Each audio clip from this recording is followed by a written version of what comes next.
Welcome, welcome everyone to Building Strong Library Associations MLAS Initiative Webinar Series.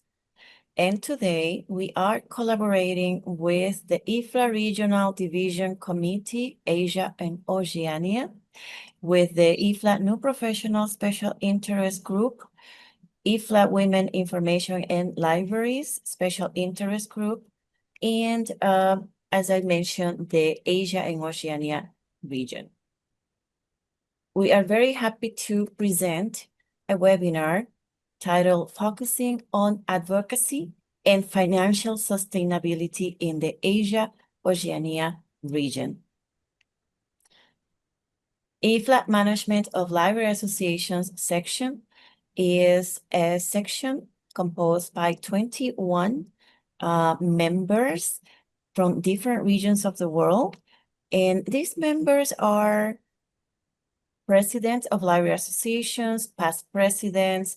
They've been in the leadership of different library associations, or they can be the CEOs of library associations. They are experts in managing library associations, and we are really happy to collaborate with different regions to present webinars about themes that are of interest, that are needed in the regions. This year, we have undertaken an initiative called Building Strong Library Associations. And this is part of our mission, which is to build and support strong, well-managed library associations. This is an initiative, it's not the initiative that IFLA had many years ago. We don't have a staff, we don't have funding, but our members have taken this initiative building on our mission. It includes events, webinars, and in the future, mentoring of library associations by other library associations. And I would like to invite you to visit our website where you can find the most recent report from the IFLA MLAS, published in May 2025 with different news about this initiative and the work of our section. We are also following some priorities, and these priorities were selected after analyzing results from a Global Library Association survey that MLAS undertook a few years ago. And we also analyzed some results from surveys that IFLA carried out in the regions. And so the priorities we have followed this year are like library advocacy, financial sustainability, membership retention, strategic planning, and information integrity. And this last one comes from the United Nations and the work of IFLA in that front. An example of the events with library associations is the annual conference of the Lebanese Library Association that was presented in partnership with MLAS. It was last year and was under the theme of digital preservation of cultural heritage, which is very important for that region and for the Lebanese Library Association as well. So that's one of the things, and as an example that we have done in collaboration with some countries. This is the list of the different webinars that we have presented, and we are still presenting with each one of the regions of the world. And you can find the recordings on the YouTube page, YouTube channel, I should say, of the IFLA MLAS. And eventually all the recordings will be on the playlist that we have started in that channel. I would like to also mention that one of our priorities, as I mentioned earlier, is financial sustainability. And we presented a webinar around that topic with also excellent speakers. That was earlier in June. The recording is available on our YouTube channel for all of you to access it. And here is the list of the webinars for July, and this will be our last webinars today, July 8th, for you. And then we have one in July 14, and this is to highlight the work of the IFLA's Women Information and Library Special Interest Group. And the last one will be July 17, with the region of the Sub-Saharan Africa. Everyone is welcome. Now, it's my pleasure to present the speakers today. We are very happy really to have stellar and high profile speakers with us today. We welcome Solin Lin, Chair of IFLA Asia and Oceania Regional Division. Thank you so much for the support that you have provided to our series, and your members also have supported this webinar series. Our moderator today will be Miat-san Yen, member of the IFLA Oceania Regional Division and president of the Myanmar Library Association. And we have amazing speakers this is an absolute treat for us. It is so wonderful to welcome Jennifer Nicholson, former Secretary General of IFLA, Dr. Premila Gamesh, IFLA trainer from Sri Lanka, Do Awen, former president of MLA and advisor MLA, Fiona Bradley, chair of the IFLA Open Science and Scholarship Advisory Committee and an Open Access Australasia Executive Committee member, and Michael Pinto, former PLI president and advisor, and they will share with us more about all these different titles and where they are in different regions of the world. But now it is my pleasure to introduce again and welcome Miat-san Yen, our moderator for today. And thank you so much, everybody, and all the very best for a really good webinar and discussions today. Thank you very much, Ms. Loida, for your warm welcome and your continued commitment to library development in the region and beyond. And this is Miasa, and good morning, Minglaba from Myanmar. And welcome to today's special webinar on Building Strong Library Association, focusing on advocacy and financial sustainability in Asia Oceania region, proudly organized by IFLA MLAS in the collaboration with the partners across the Asia Oceania regions. And this is the time for before we begin, a few housekeeping announcements. If you have questions, feel free to post them in the chat box and we will address them during the questions and answer sections after all the speakers' presentations. The webinar is being recorded and will be made available for late viewing on YouTube. May I officially start our program, and I would like to introduce the chairpersons of Ms. Solin Lee, and Ms. Solin Lee is the director of the Partnership Division at the National Library Board, Singapore, where she leads international relations, partnerships, volunteerism, and sponsorship. She is the immediate past president of Library Associations of Singapore and currently serves as chair of IFLA Divisional Committee for Asia, Oceania, and vice chair of the IFLA Regional Division. Thank you. It's my pleasure to invite Ms. Solin Lee. Thank you.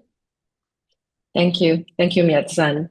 First of all, I would like to appreciate Loida for staying up so late because while we were trying to organize the session itself, she was saying, well, the best timing is to be for our region. So she can come in anytime. So thank you for sacrificing your beauty sleep, Loida. So this is really much appreciated because it's important that most of us here can enjoy the benefits from the session itself. And of course, next I have to thank the MLAS for your patience. I think Loida and I, we were just discussing just now in the backstage that, we started this series of discussion some time ago. It's around January 2024, where both of us were talking about it and saying that, hey, it's important that we have very strong library associations. So when she shared with us about the 5 priorities, which you see just now in the slides by MLAS, it kind of coincided with what we wanted to do in the regional council. So that's why I presented this at the regional council meeting. And after that, we managed to link up all the regional division chair, to work with MLAS and the team to see how we can roll this out in every region. Because we have 6 regions, it's important that all regions embrace having a very strong library association. So this is very important for us. So, and special thanks to, I think we call her Chin, or maybe Lloyd Jun, okay, Chin from MLAS, as well as Miat San, who is our Asian Oceania Regional Division Committee member, for coming up with this session together. This is really appreciative of both of you. So as of April 2025, we have about 24 library association members in the Asia Oceania region itself. So this is only about 12% of our institutional membership in Asia and Oceania, but these 12% is really important because we all know library associations will make a very big impact to our profession itself, because we are the national organization that represent the interests of all the librarians and information professionals in our country. So we have a voice, and we are the bridge to so-called connect all our librarians together in the country itself. And we are also the platform that provide opportunities for our librarians and information professionals to come together to network, understand what is the latest library trend, as well as to build competencies for the future, especially in this age of technology leaps. This is really important because we have to keep learning to keep up with all the new skills that's required for our library itself. And of course, with the turbulence of economy shifts, like today we have news of the tariffs. I'm not sure how much in percentage that's hitting us itself. And of course, all the uncertain political situations around the world. The libraries are becoming much, much more needed space, especially for community spaces where people can find answers to their needs. So as such, financial stability and sustainability, these two are different, but it's still equally important, are very important to library associations, because only then we can actually build ourselves stronger. And how can we do so? It is by advocacy, because our stakeholders need to understand the value and the importance of us as librarians and as libraries itself. So I think with our recent Congress of Southeast Asian Librarians, which we call it Consult, just held in June last month, where the national libraries and the library associations all met together for the 10 ASEAN countries. It was important because the host country, Malaysia, I think that was where Chin also won the best Consult Librarian Award itself. I think the guest of honor was Mr. Anwar, who is the Prime Minister of Malaysia. So it just shows the importance where our key stakeholders support and actually see the value of us. So just now, Michael was also sharing backstage. He's going to meet the governor later. I think it's a very important issue because you only need to get all these important stakeholders buy-in. Then we can really have nicer, beautiful, and good libraries, which can benefit the people itself. So as what Lloyd says, today we have a very, very good speakers around. We have very distinguished speakers from our region to talk about how to build strong library association.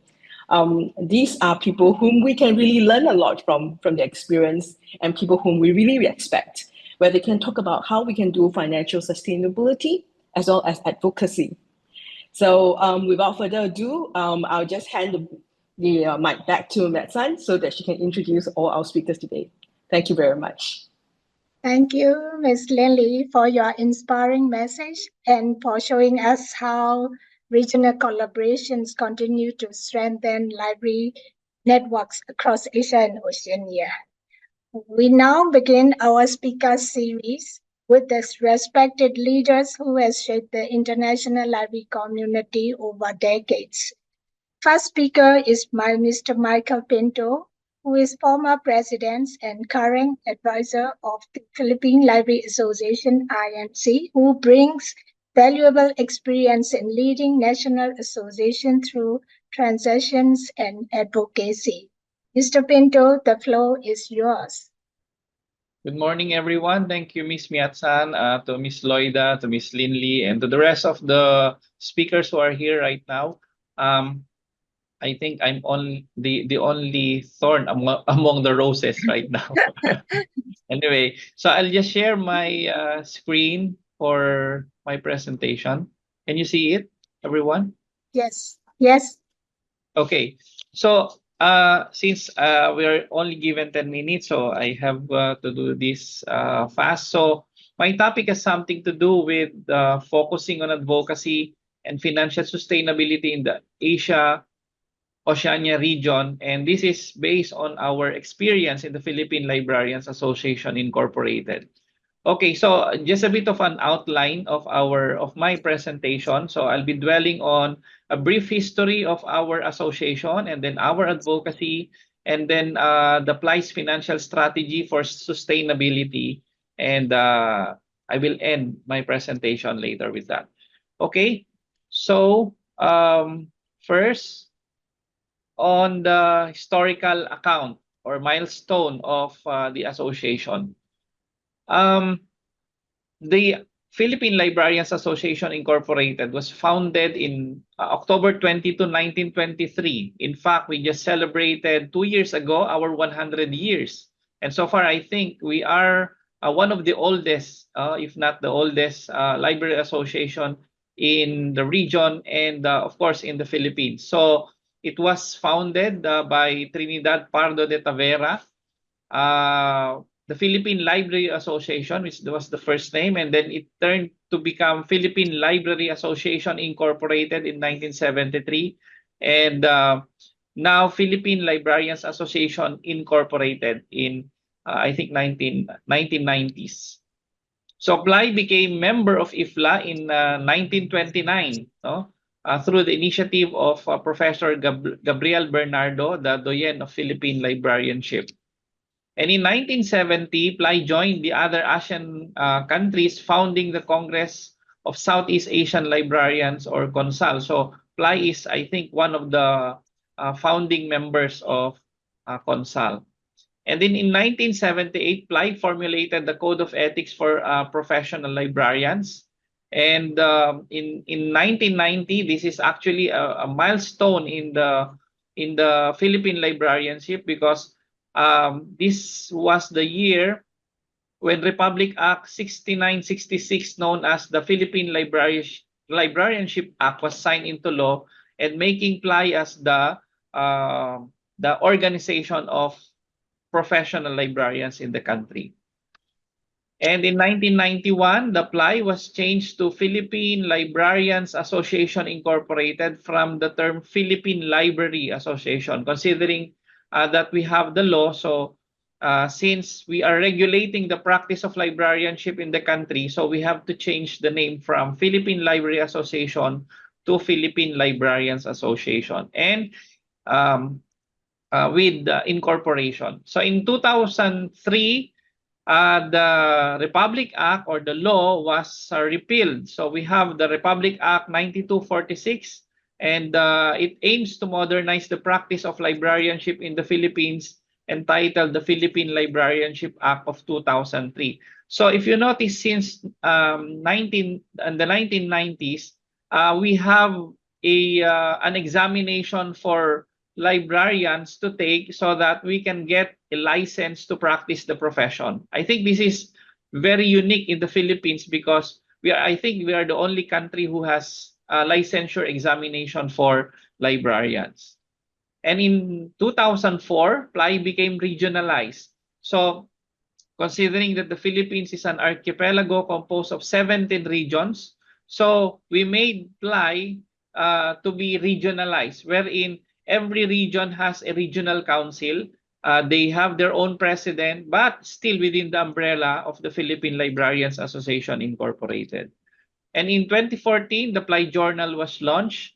And in 2016, I think Fiona and Miss Jennifer, who have been here, and Miss Dr. Primila, in 2016, PLAI hosted the first ever global meeting for Building Strong Library Association in Manila. So I was there also participating in the said event that time.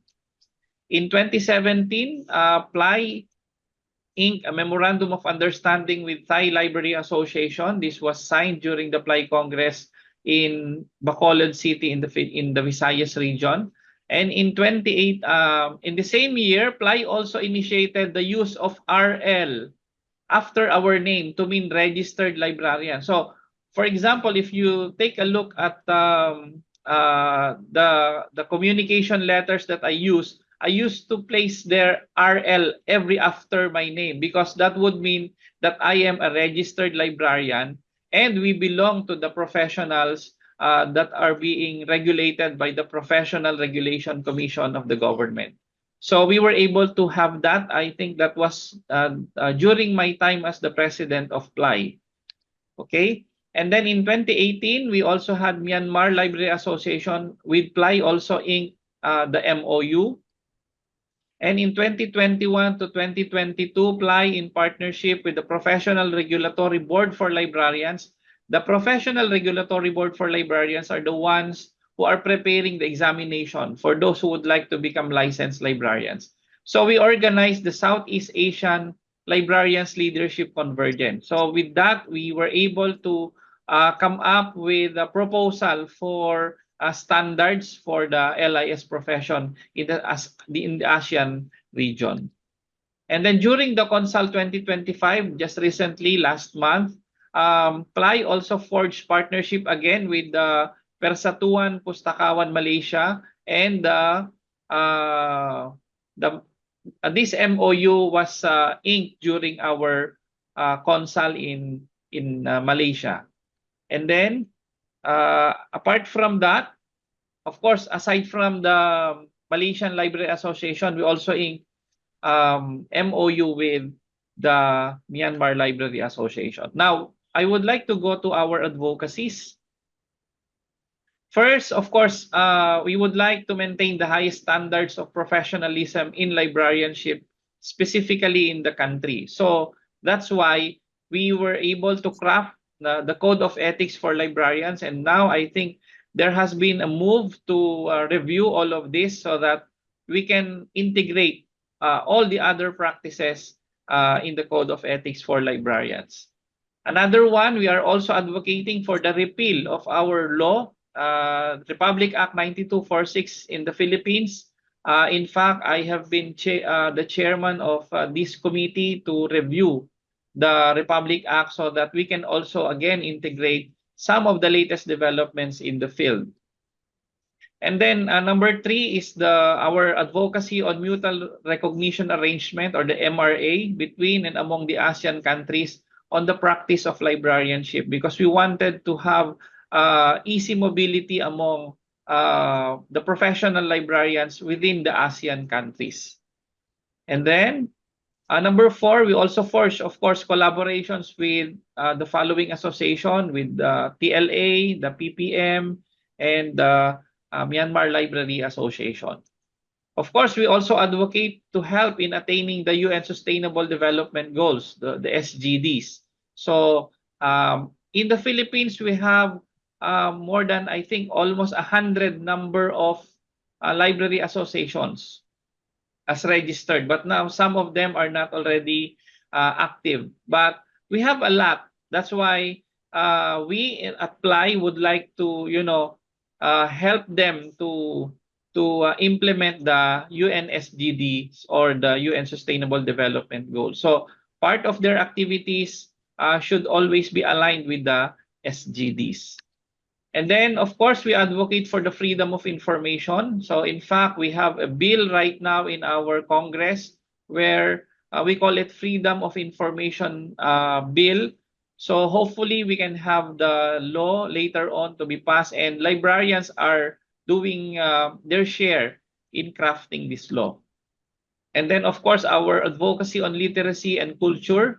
So, we always advocate this, and in fact, there's an agency in the government we call the National Commission for Culture and the Arts, And there is a subcommittee on that commission where libraries are given the chance to do their advocacies also. We call it the National Committee on Libraries and Information Services. Okay. And then, of course, we also advocate for leadership training and succession planning. Well, we understand most of our library associations are being run by, senior librarians, those who have been there for quite some time. But the problem is along the way, we have to train people who will, succeed to lead the association. That's why, that's the reason why PLAI have been advocating leadership trainings. Just to share, I became the president at the age of 34 years old. So far, I am the youngest to become the president of PLAI. And true enough, we have shown that even young librarians like me before can lead the association well. And this is to prove that, sometimes even the senior ones would agree that we have to really train people, the young ones, to become leaders of our profession. Okay. Now I'll go now with the PLAI's financial sustainability. How do we sustain PLAI for more than 100 years of its existence? So PLAI is a registered association under the Securities and Exchange Commission, meaning to say we are being governed by the policies of the government. And with that, PLAI articles of incorporation and bylaws provide the sources of funds for the association. And through its membership fees, income from conferences and seminars, donations and grants. So basically, these are the main source of funding for the association. And of course, PLAI also have several bank accounts specific for the needs of the association. So when I was the president, we see to it that every end of the term of a president, he or she must have to, relinquish a fund for a particular account in the association. So this is to ensure that the PLAI can continue to operate on its own, and we will not be getting funds from other sources, but the PLAI can sustain its own operations.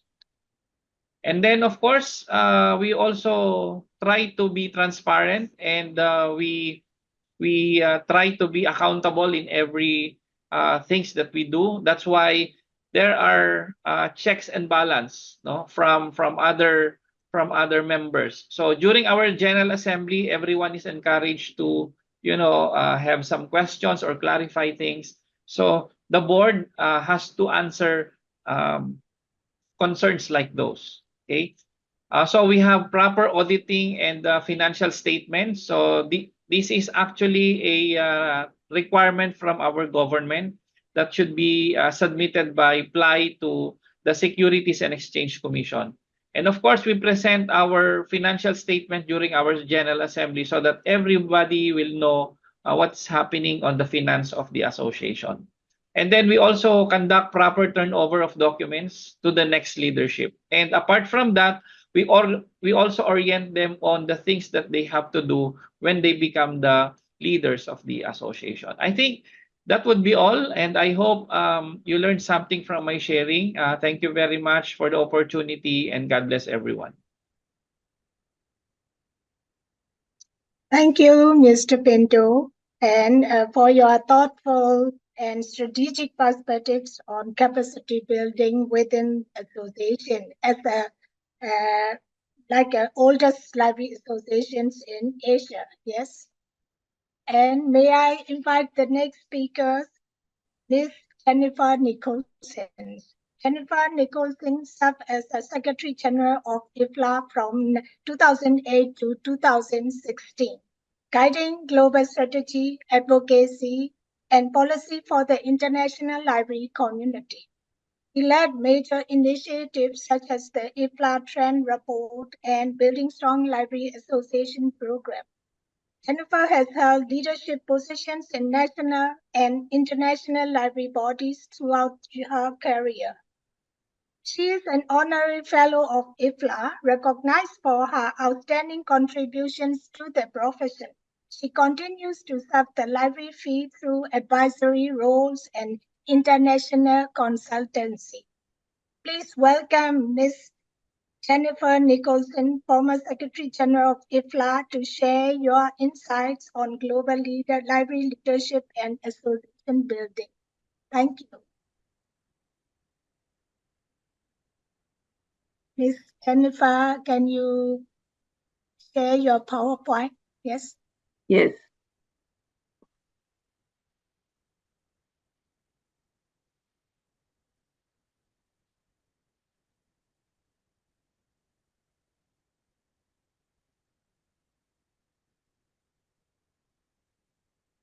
Hello, everyone, and it's lovely to see you all again. I would like to talk about the recent IFLA taxonomy final report review of the BSLA program from 2008 to 2018, its findings and its priorities for the future in the AO regional context particularly.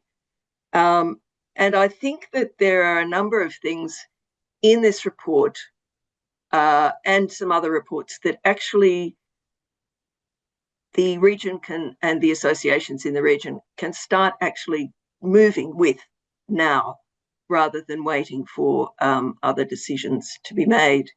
I think that the report looked at the benefits of the past BSLA program and at future library association needs to develop a taxonomy of library association capacities.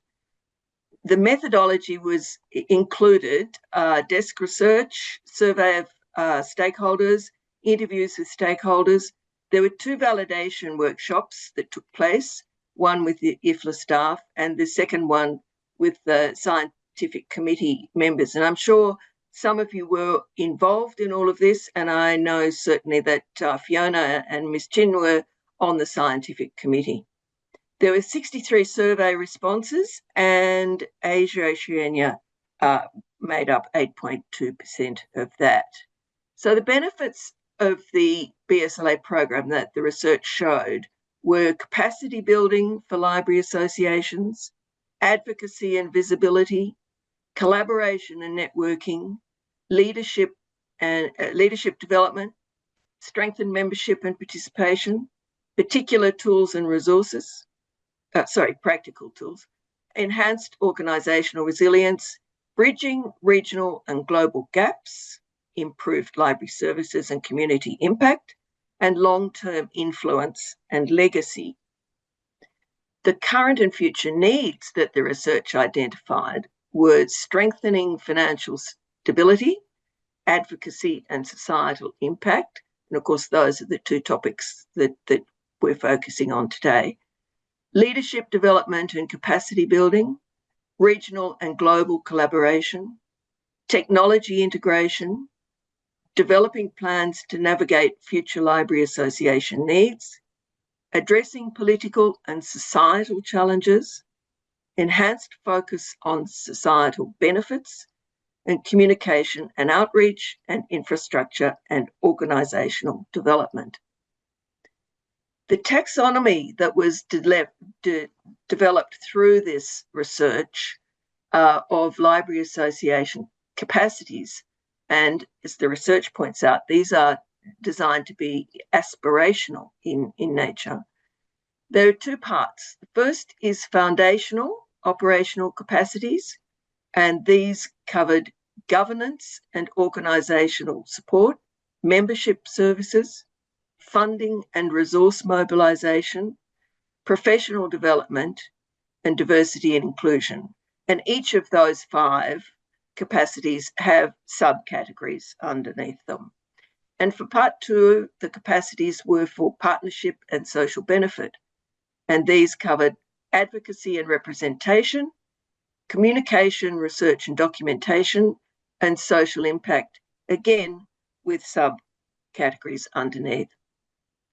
So to go to the recommendations of the report, because it's a long report, there's lots of other data in there.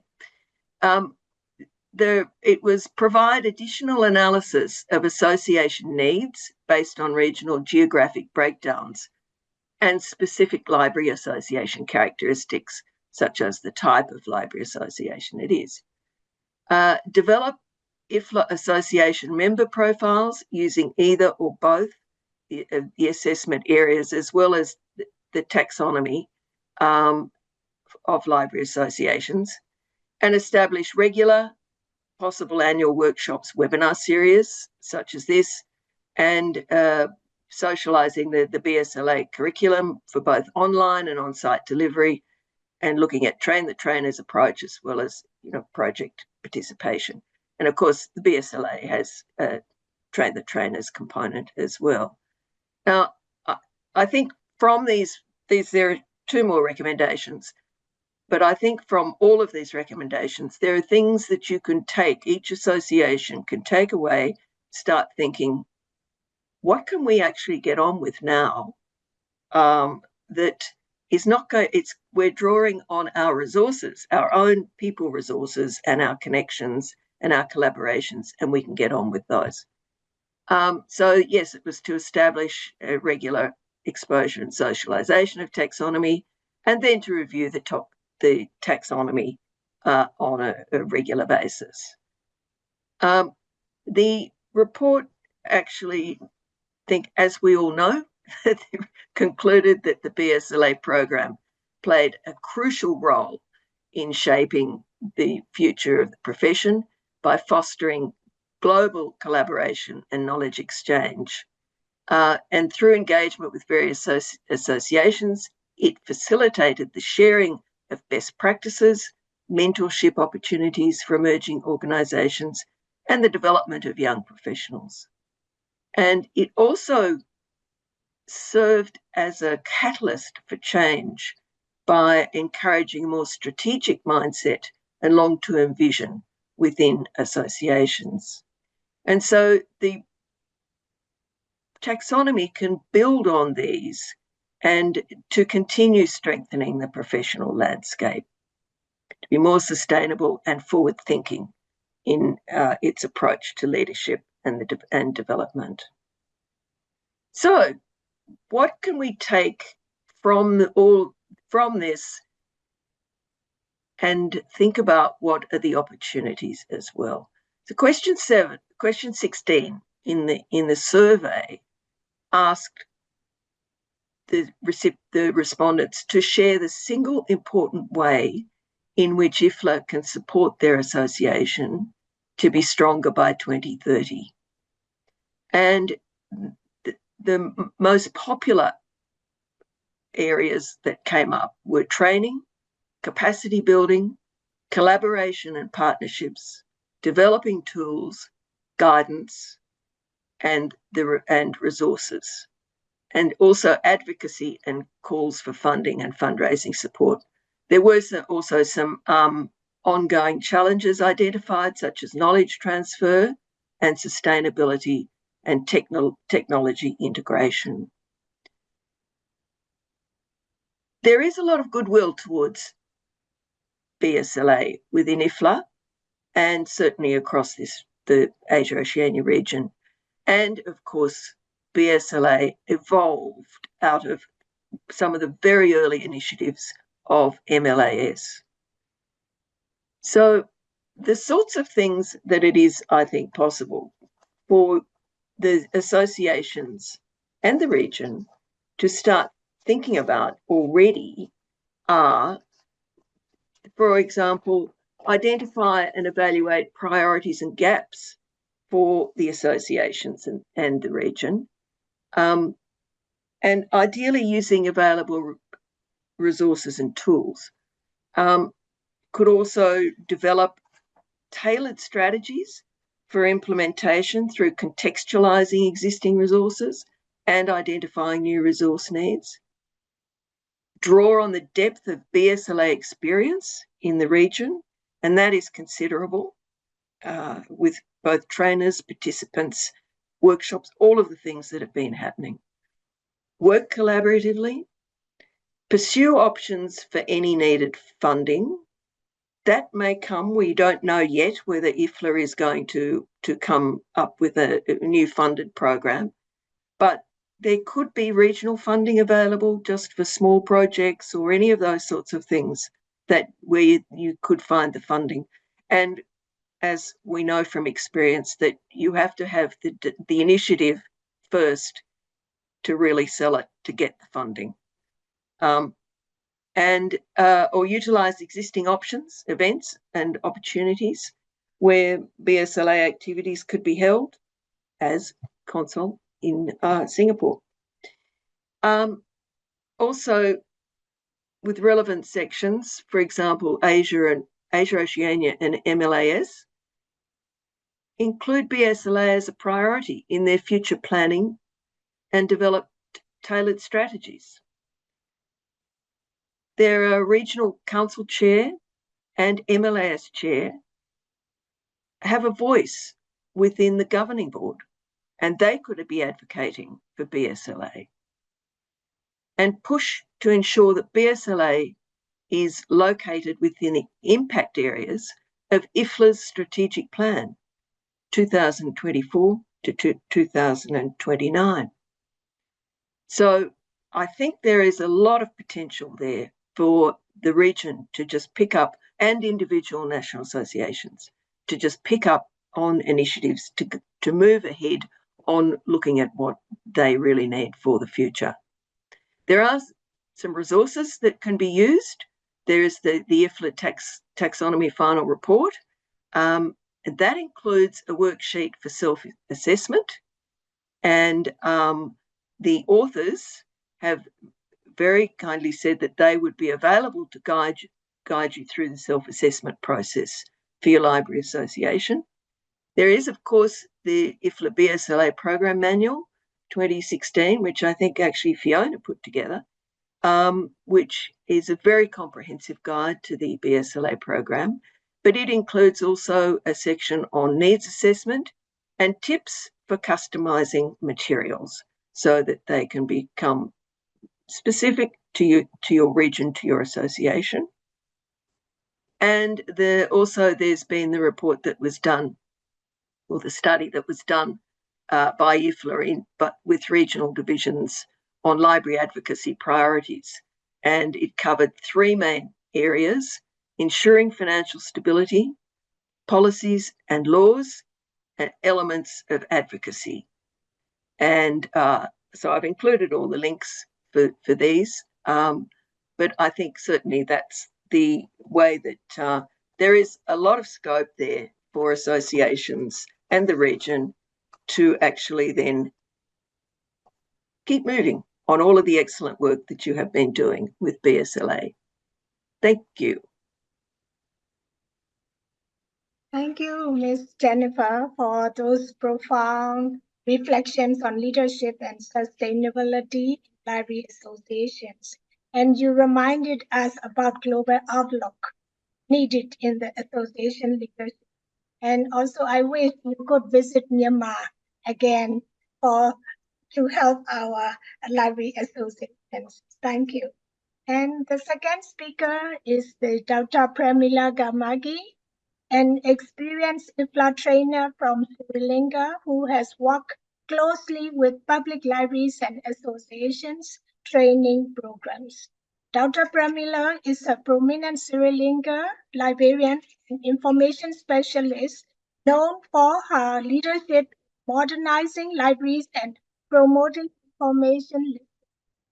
She has served on various IFLA committees, contributing to the advancements of library services globally.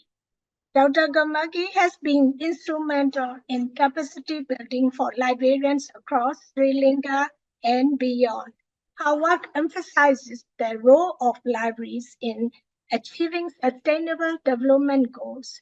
She continues to inspire the library community through her advocacy and training initiatives. Thank you, Dr. Pramila, for conducting the workshop with Myanmar librarians in Myanmar for Impact Workshop. Dr. Pramila, the floor is yours. Thank you.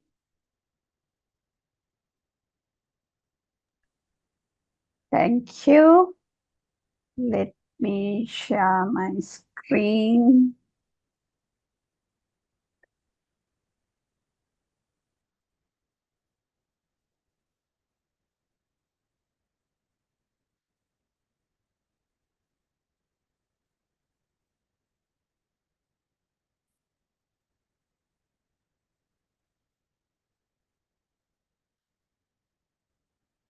Right. You can see my screen. Thank you very much. Yeah. Thank you very much for inviting and giving me this opportunity. And I just, oh,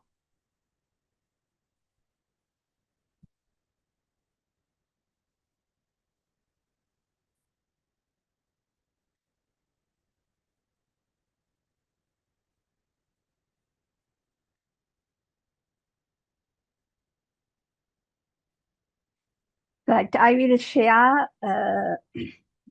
This is the BSLA co-trainers when the program initiated. I will share some experience and the small survey that I did. I was the chair of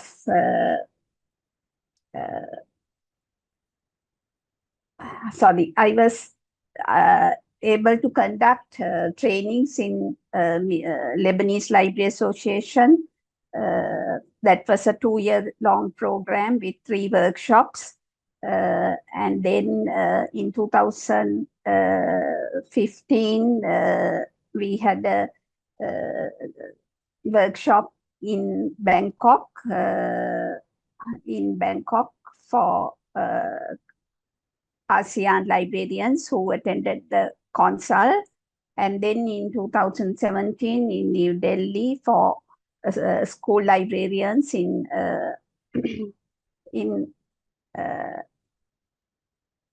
India, and in 2017 in Nepal. And also I have included here the Myanmar Library Association also. For this talk presentation, I did a small survey in June to see with the benefits of, or is there any learnings or insight that these participants of these workshops, for the participants who attended these workshops, and whether they were able to apply their learnings, and is there any challenges they faced, and their strategies for financial strategy, and then share some thoughts for the future. So along with the findings of the report, taxonomy report that Jennifer presented, highlighted, it is more or less similar, the main learnings gains that the participants gain from the workshops that they attended: leadership skills, collaboration, networking, capacity development, and also advocacy. But the advocacy was mentioned only by the Lebanese Library Association as the key insight learning that they received. But other participants in the survey mentioned advocacy in other skills, under other skills, and other work that they are doing in their countries for the betterment of their library associations.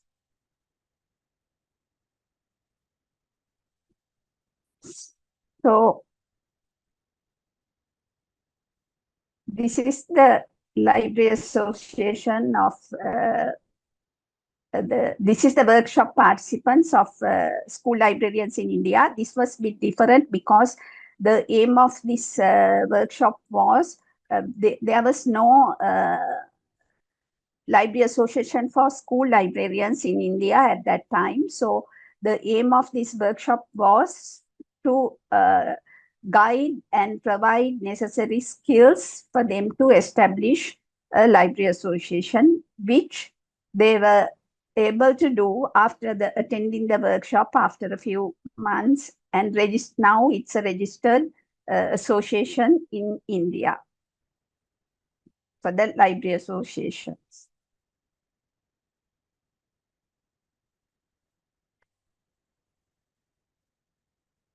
So all of the participants who responded to the my short survey mentioned these as challenges when they are trying to work with their library associations. So lack of awareness among policymakers, administrators, as well as community. And also the lack of awareness among librarians itself a challenge, because librarians have some librarians think that it is similar to a trade union, and they fight for their rights and compensations, and it is hard to make them realize that it is the profession. Well-functioning library association can contribute and make them strong within their profession and provide them with necessary skills. And also, everyone mentioned the funding constraints. And also, it was noted that there is an issue when advocating to make their cases, because lack of consistent data to make evidence-based make the case using enough evidence, which is linked to the previous two, the make aware the policymakers, administrators, and also the librarians and community. And also for the Asia and Oceania region, the unstable or change of change of governments frequently, and political crisis is also a huge challenge which impacts on the libraries. So financial sustainability, almost all the associations, they have very well defined managed systems for accounting, because most of these associations are registered in the government, passed by parliamentary acts. So they have to have a proper audited accounting system that is there in place. But still they heavily rely on the traditional sources of income, that is the membership fee, the paid events, conferences, webinars, and training workshops, and on ad hoc sponsorships for mainly for sponsor conferences, some workshops, but there wasn't any proper plan for or other avenues that they could use for earn income. So some thoughts for the future, the strategic planning. plans are there, but the review, frequent review is not happening. It's lacking that. They put a lot of effort to make this plan review and to see the performance. It's not happening the way it should be. So associations also need to explore and develop other funding models. For an example, like project funding, initiate projects, provide, I think Jennifer also mentioned this about the projects and grants, and also associations can use their members' expertise to give consultancy services and earn some income and get provides advisory services, and also to build strong stakeholder relationships with all the stakeholders relevant to with everyone. It's not just the members, all the other partners. But usually what happens is you invite someone, some prominent stakeholder to your conference or workshop to inaugurate your events, but following up and working with them afterwards is not happening the way it has to be.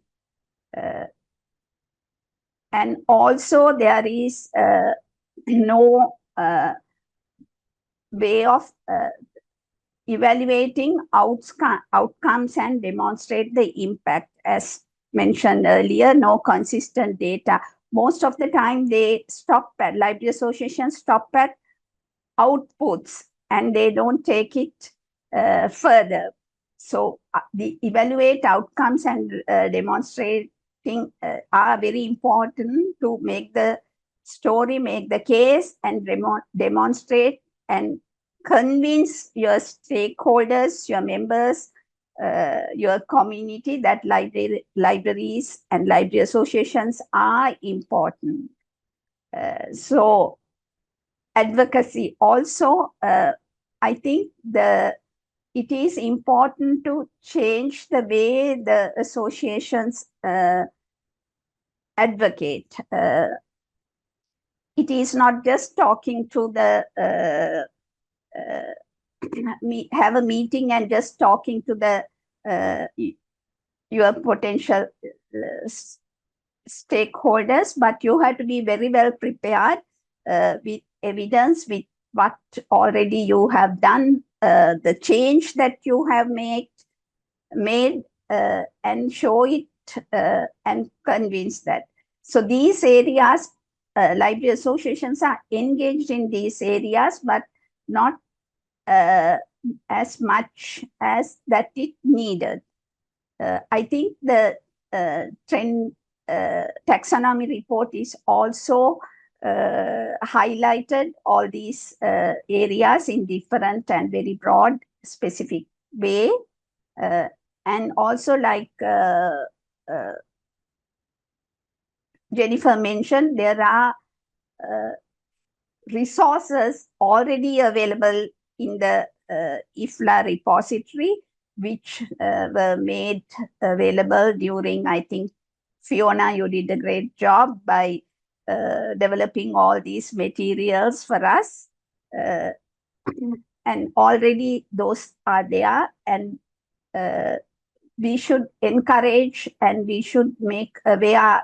I think the regional section can take a role in popularizing and there are these available resources and help and encourage them to do the self-assessment like Jennifer's mentioned. And I fully agree that this should be in the Asia and Oceania strategic plan and take it, then only we can take it further and see where we stand and where the library associations are and their potential for the needs of not only the regional sections goals, even in their own library associations, as well as in the end overall IFLA goals. So this is all I have to present. This is a very brief survey who participate in the survey, and they are still very active in their all library associations. So they are aware of since then to now what's happening. So that is how I chose the participants for the survey. And thank you very much for responding to the survey. Thank you. Thank you, Dr. Pramila, for your practical perspectives and empowering message for associations across developing contexts with the clear visions. I'm glad that MLA participate in your brief survey. Thank you. And next speaker is Doorway. So we welcome pillar of Myanmar's library movement, Doorway, former president and current advisor to the Myanmar Library Association.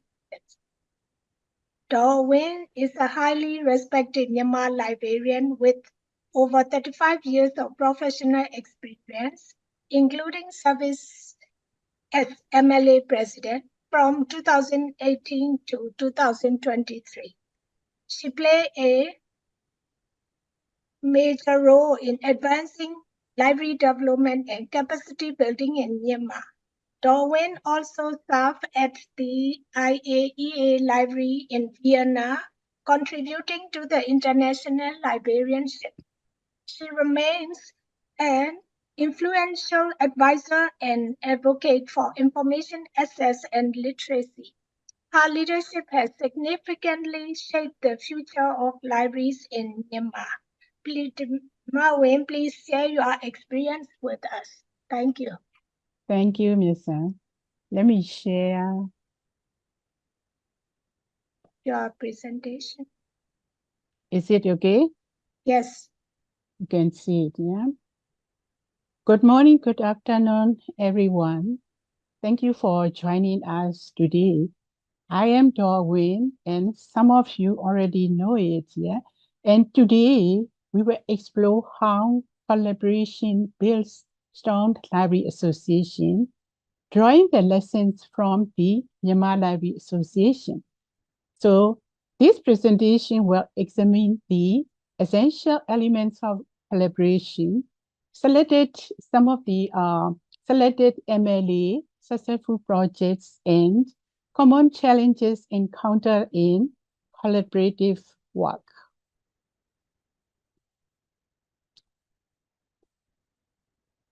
Helen Keller once said, "Alone, we can do so little. Together, we can do so much." Her saying captures why collaboration is part of the success. So let's begin by exploring why collaboration is essential for the organizations like ours. Collaboration is the engine of success, and also collaboration goes beyond working together. Collaboration unites members, stakeholders, volunteers, donors, partners to achieve our goals. Empower libraries to transform societies through literacy, social inclusion, and community engagement. MLA's collaborative effort drive its mission. So let's drive to the key elements of collaboration. Share goals. Having a common mission and shared objective is very crucial for effective collaboration and mutual respect. Valuing diverse perspective, experience, and contribution is vital for successful collaborations. Trust. Building a foundation of trust is essential for creating a safe and productive environment. It fosters open dialogue, encourages for sharing their ideas, promotes a willingness to cooperate effectively. Communication. Effective communication is the cornerstone of collaboration. It involves transparent, open, timely sharing of information, ideas, and feedback among all stakeholders, ensuring everyone is aligned towards shared goals. Accountability. Accountability ensures that members take responsibility for their tasks and commitments, leading to the effective progress toward shared goals. So let's see some of the selected examples of collaboration of Myanmar. They can provide the valuable insights and lessons learned that can be applied to future initiatives. MLA collaboration journey began with IFLA BSLE.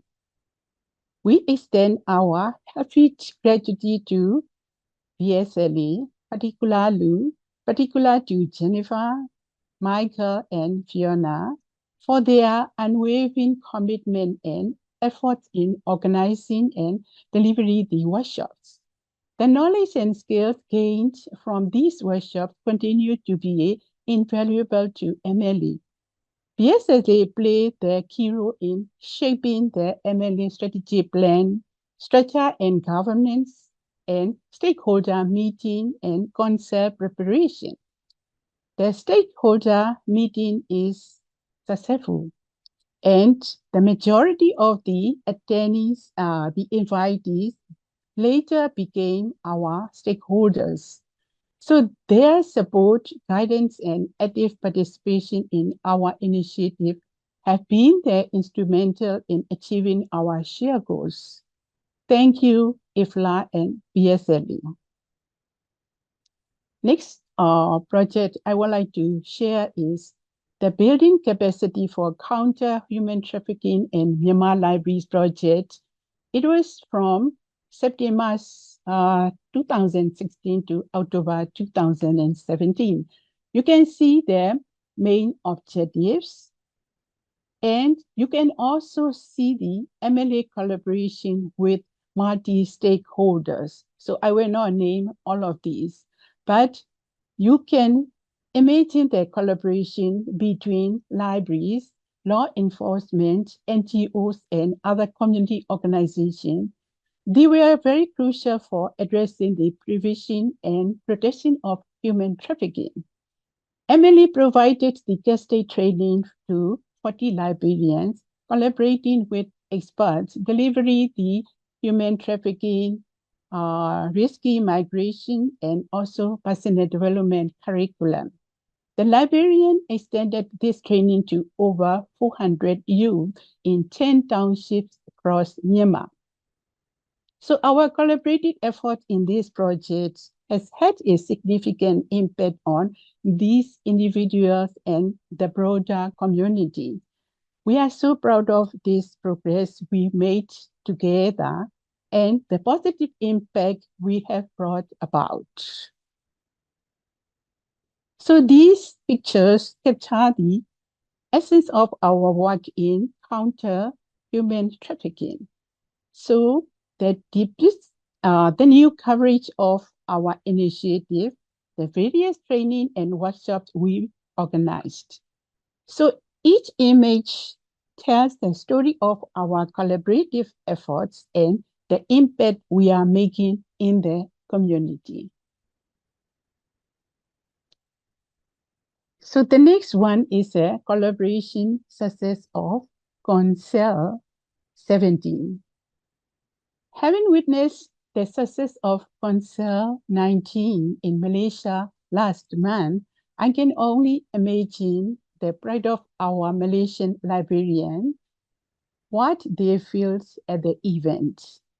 So for Emily, there was a significant challenge as we have no prior experience in hosting an international conference. However, we did with success. You can see the theme of this conference, Next Generation Libraries, Collaborate and Connect, resonated through the event. So our dedicated organizing committee, which is chaired by the Vice President of Myanmar, and working committee and subcommittee, including Council Executive Board. They were the backbone of Council 17. Their comprehensive effort covered every aspect of the event, from venue selection, budget, program design, registration, transportation, safety, and more, all aiming at achieving our shared goals. On opening day, our esteemed leader, Daw San Suu Kyi, opened the conference, and Christine, the former president of IFLA, graced us with her presence and speech to represent the IFLA. On the stage, you can see our leaders, including the former president of Myanmar, vice president of Myanmar, IFLA president, ministers, and MLA-EC, and as well as council executive boards, along with their various collaborations. Their role in the collaboration were invaluable and greatly appreciated. So Council 17 was not just an event, but a milestone in our professional journey. Its impact is still felt, and the memories are cherished. It makes an unforgettable evidence that it will continue to inspire and motivate us in our future endeavor. So this project, the school library project, is the most successful and outstanding lessons for collaboration. Emily started the school library development in 2015, collaborating with the Asia Foundation. And the 10 schools are like a pilot project. So after we finish the 10 schools, we have an excellent result. So Emily presented the result and met with the Minister of Education and his team. And we demonstrate, especially Nyesan, demonstrate our modest result concisely and effectively. So you can see the essay result. Emily received the project grant from 2017 to 2025. This success, despite the challenges we face, is a testament to the power of collaboration and trust in overcoming obstacles. Emily's dedication and hard work in the project have made significant impact, and we should all be proud of what we have achieved together. It is a really perfect model for collaboration with Ministry of Education in so many different levels, librarians and communities all together to achieve the goal of sustainable development of other school libraries, the modern school libraries. Additionally, Emily published the school library manual to guide the development of other school libraries. Well, this is a selected project. So there are some more projects, but we don't have time to present all the other subjects. I just want to collect the collaborated examples. So these selected projects that aligned lessons learned from the past experience to strengthen future collaboration.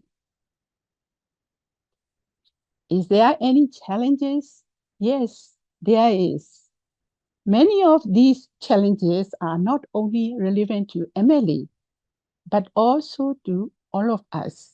They are present and they require our collective action. Despite these challenges, Collaboration across borders and culture is crucial for achieving goals that are beyond the reach of individual countries or entities. Collaboration is not just a solution, it is a beacon. And collaboration enables the sharing of knowledge, technology, resources, best practices across borders, thereby accelerating progress, leading to more effective solutions. IFLA can be our guiding light, leading the way in strengthening our collaboration. I'm so happy to see some of our wish, our hope in Jennifer's presentation. So let's join together to collaborate, ensuring library transform societies across Asia and Oceania. I want to conclude with African proverbs. If you want to go fast, go alone. If you want to go far, go together. So let's keep collaboration together. We can do many of together. Thank you so much for joining us. Thank you, Mama Wayne, for sharing your deep-rooted experience and also historical insights on building and sustaining MLA and historical events of the MLA in the past. Thank you. And it's now an honor to welcome Ms. Fiona Bradley, Chair of the IFLA Open Science and Scholarship Advisory Committee and Executive Committee member of Open Access Australia. Fiona is the Director of Research and Infrastructure of UNSW Sydney Library, where she leads scholarly communications, research infrastructure, and corporate services. She chairs the IFLA Open Science and Scholarship Advisory Committee and serves on the Executive Committee of Open Access Australia. Fiona previously worked at IFLA, managing the Building Strong Library Association program and supporting library development worldwide. She is a strong advocate for open science, knowledge equity, and inclusive access to information.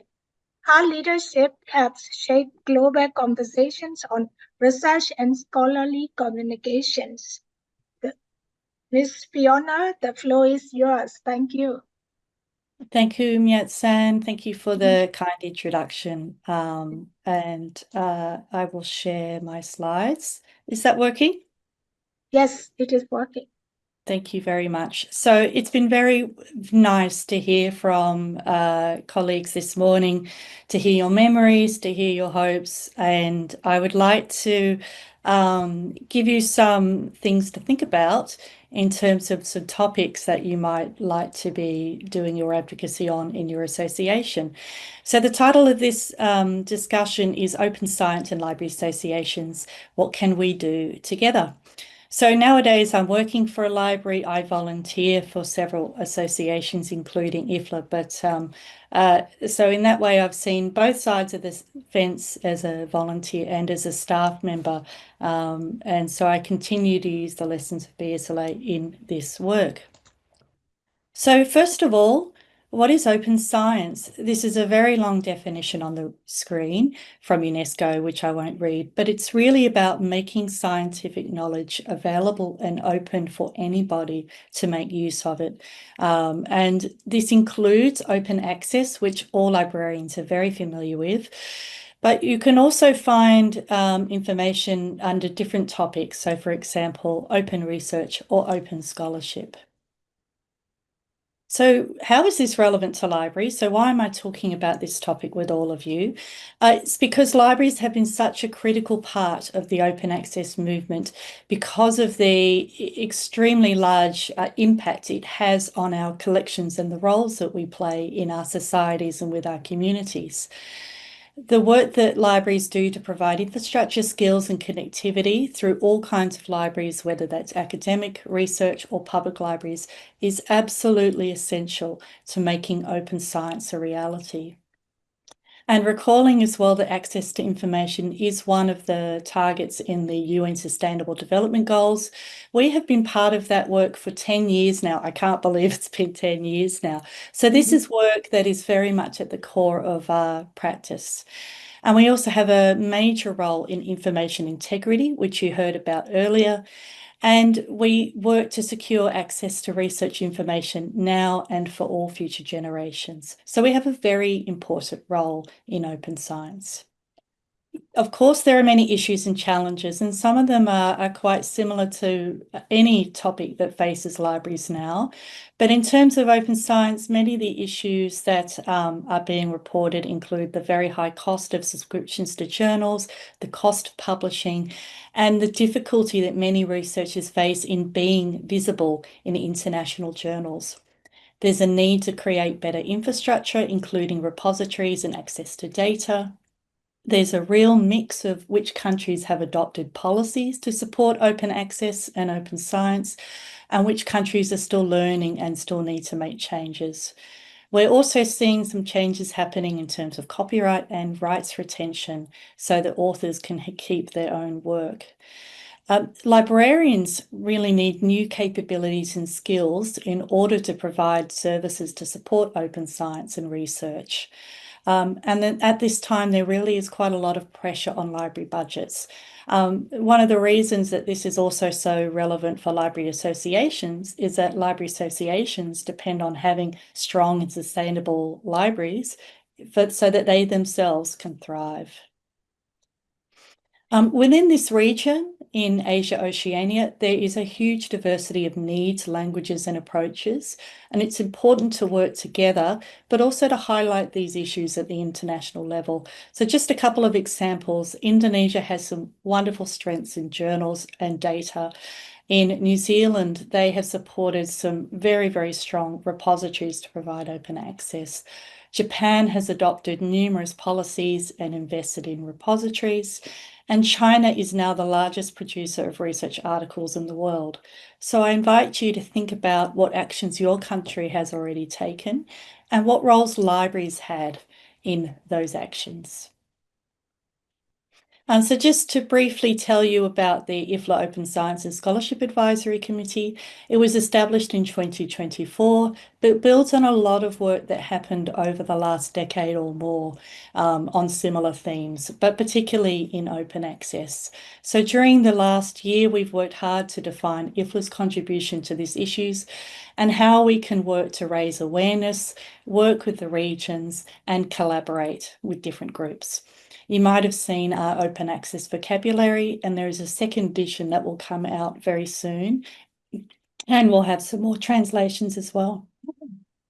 So our goal is to shape opinion and to have debates in terms of open access and how these intersect with library values, and to discuss issues like copyright reform and rights retention, equity and diversity, trust, and misinformation. We participate in many international initiatives to ensure that national issues are highlighted at the international level, including the International Open Science Monitoring Initiative. We've made consultations, participated in consultations with the International Science Council, UNESCO, and are in contact with many units.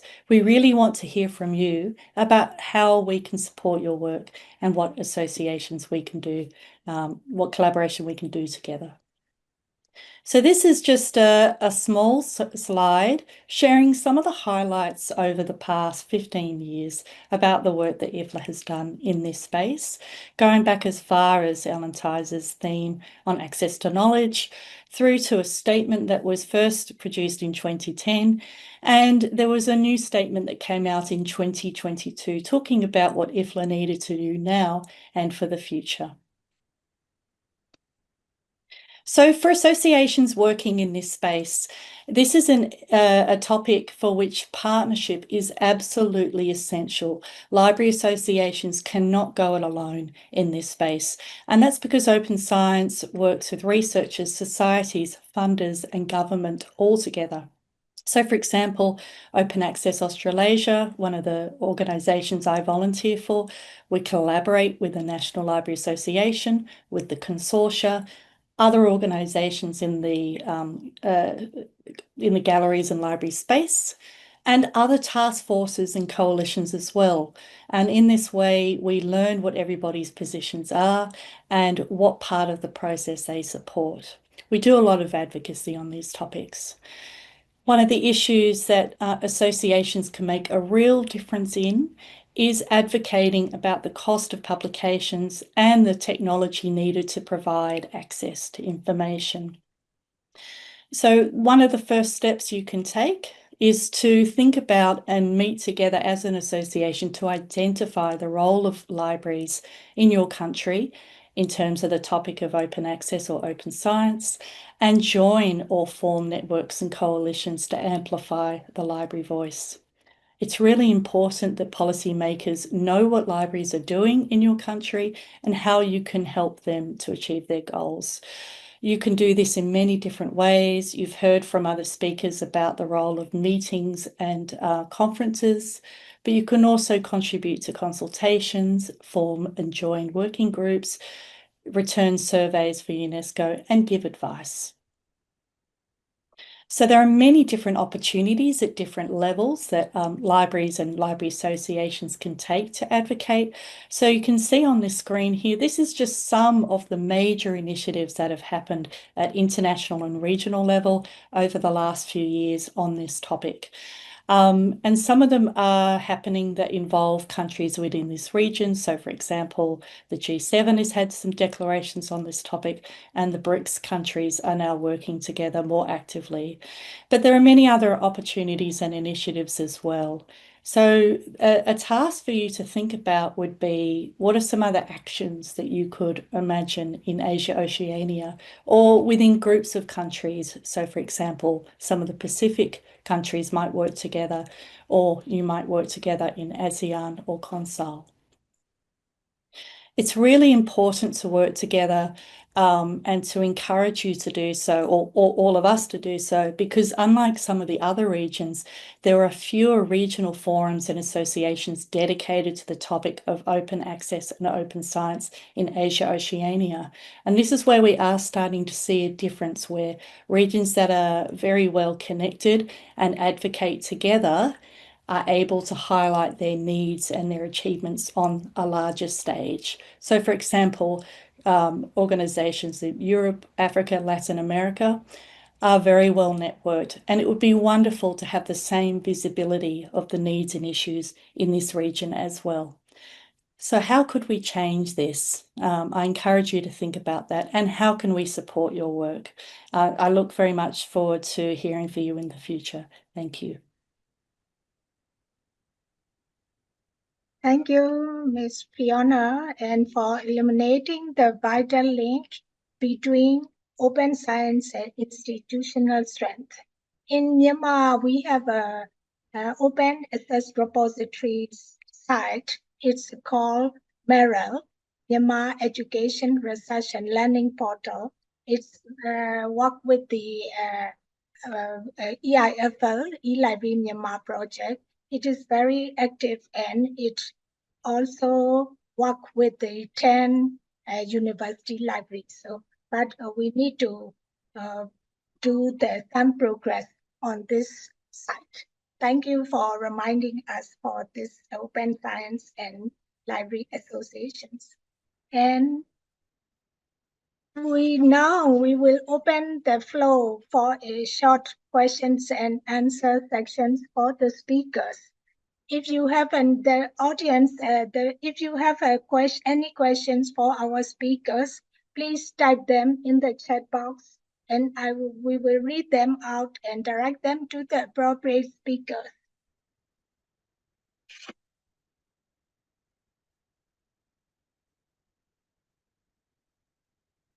Any questions? I'd like to ask if an e-certificate will be provided for participants. Ms. Chen Lai and Ms. Lin Lee.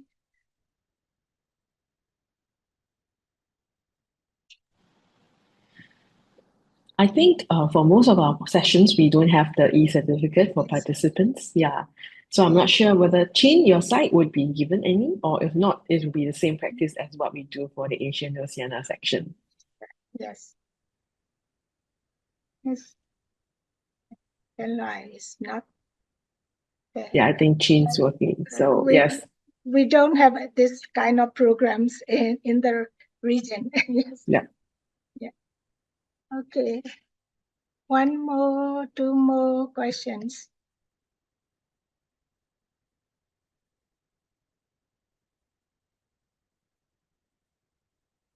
May I ask our librarians to raise the questions to our distinguished speakers in the chat.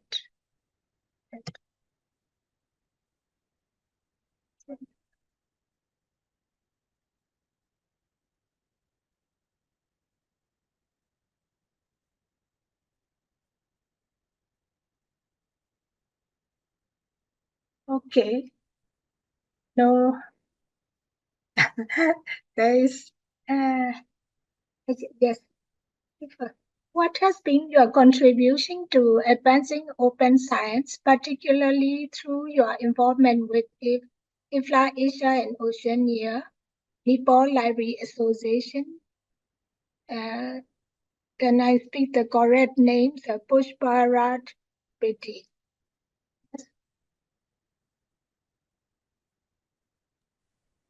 Shall I answer that one, Myat-san?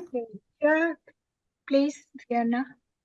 It's a very good question. So I will take one example.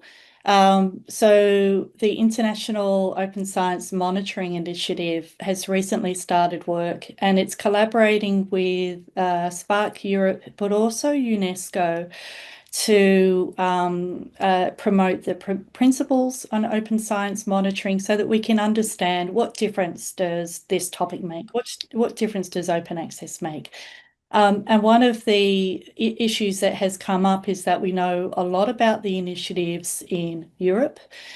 We know a little bit of information about initiatives in Africa and Latin America, but we don't know very much about many of the initiatives in Asia, Oceania. So we know that there are many things happening here. For example, the resource that you shared, Myat-san, just a few minutes ago, but there are many other things that are happening that are really important to share as good examples. So for example, Indonesia has the largest number of diamond open access journals in the world. That's an amazing achievement, but it's not something that everybody knows about. So if there is information that you have about something happening in your country, please share it with myself or a member of the committee, and our task will be to ensure that through IFLA we can share that information with some of those other initiatives. Thank you, Fiona.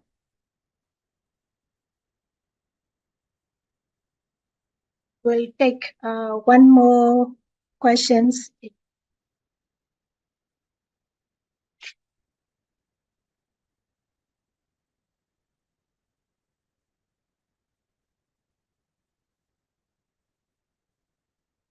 So we don't have questions to answer. We will wrap up today's webinar. Chin-Luan, should I? Okay, I'd like to express my sincere appreciation to all our chairpersons, our speakers, for their inspirational and thoughtful contributions to the library associations. And may I wrap up with the speakers' presentations. Ms. Jennifer reminded us about global outlook and in association leadership, and also with the studies evaluated the benefits of IFLA building strong library association program and identify future needs to develop a taxonomy of capacity for library associations. Using mixed methods, we learned a lot. Text research, surveys, 63 responses across 6 regions, interviews, validations, workshops, The study highlighted key benefits such as capacity building, advocacy, collaboration, leadership development, and organizational resilience. It has also identified future needs, particularly financial sustainability, especially in our developing region, and greater societal impact. And another one is self-assessment worksheet was provided to help associations evaluate their current capacities and plan for our future. Thank you, Jennifer, for very useful links. We should do it accordingly. Yes, thank you. And Dr. Pramila highlighted grassroots capacity and community engagements. And I'd like to get your survey questions, if possible, for our association member, EC members, if possible. Yes, thank you. And Darwin, give us a historical and practical wisdom from MLA's journey with the struggles and difficulties. The brief summary of key points on challenges strengthening collaboration. Challenges face political instability, especially in our country, funding constraints in our country, weak data and evidence, scale gaps, and limited resources, lack of technology. Collaboration through joint research, knowledge exchange, resource sharing is essential to overcome these challenges. And Ms. Win call to actions. Let's keep collaborating globally for a stronger library community. And Ms. Fiona connected advocacy to open knowledge and innovation. Open science and libraries, how to work together, we learn a lot. So library play a crucial role in advancing open science by providing access, infrastructure, skills, and advocacy. So together we can strengthen advocacy, build capacity, shape future policy for equitable access to knowledge. Michael Pinto emphasized strategic leadership and adaptations. NPLAI is the oldest library association in Asia with a proud history of promoting professionalism, ethics, and partnerships. Through strong advocacy and sound financial management, we should aim to build resilient library communities for the future. So let us carry this valuable insight forward as we continue to build stronger, more resilient library associations grounded in collaboration, inclusivity, and advocacy. Finally, thank you to every librarian, distinguished librarians who join us today from near and far. We look forward to staying connected and continuing this important dialogue. We wish we could meet you in person sometimes. So, Ms. Chenwai, should we close the webinar now? Yes. So have a wonderful day and see you at our future events. Thank you, everyone. Thank you.